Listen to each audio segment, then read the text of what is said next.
Now we go with the next topic. It is discrete time or discrete linear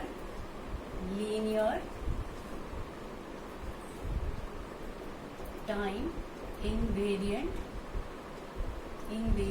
system, which we call it as in short LTI system, discrete linear time invariant system.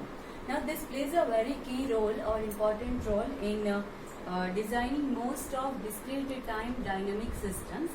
Now if you look into the name itself, discrete linear time invariant, first one is discrete, so that means what? We will be considering discrete time here. So it is one which deals with the discrete time signals.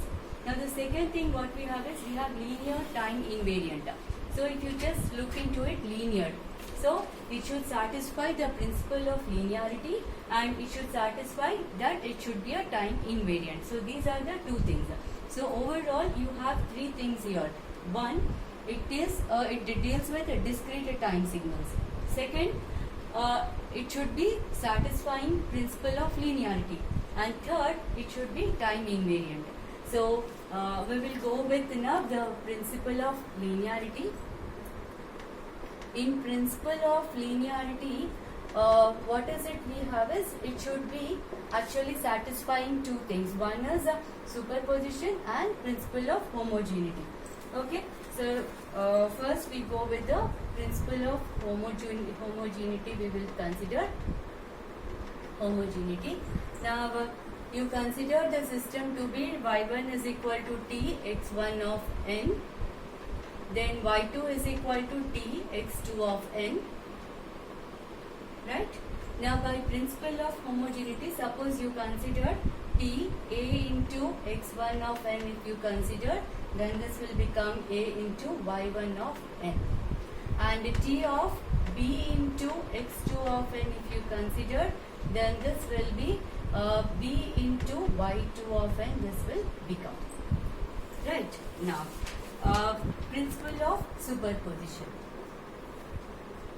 This actually I have given you probably the definitions when I was discussing about linear and non-linear. If not, you can take the same thing. Like for you to write down whether the given system is linear or not linear, you can take the definitions in this way. Superposition now. So t of x1 of n plus t of x2 of n is equal to, so what is it we have? T of x1 of n plus t of x2 of 2.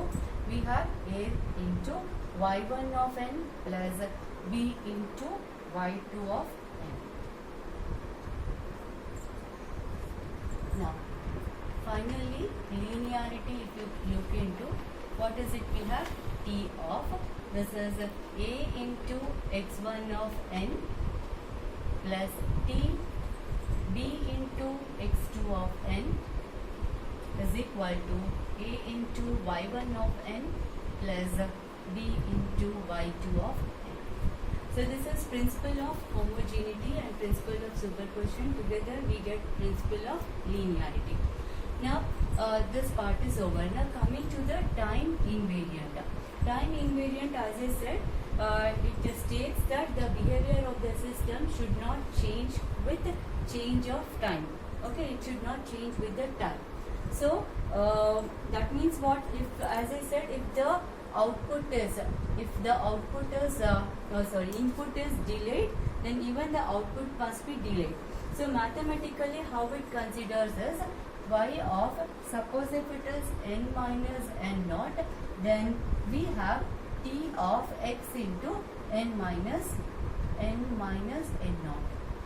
If mathematically such a condition is proved, then we say it is time invariant. So overall, so we actually now we will deal with the discrete linear time invariant system. So this is what is the discrete time linear time invariant system.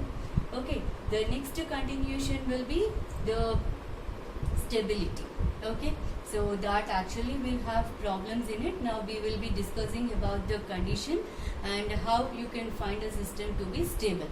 not that we can use DBO, but we have few more things here to be added up here, okay, and we actually bring Z transforms in that, right? So in the next video you will be talking about the stability of this system, right?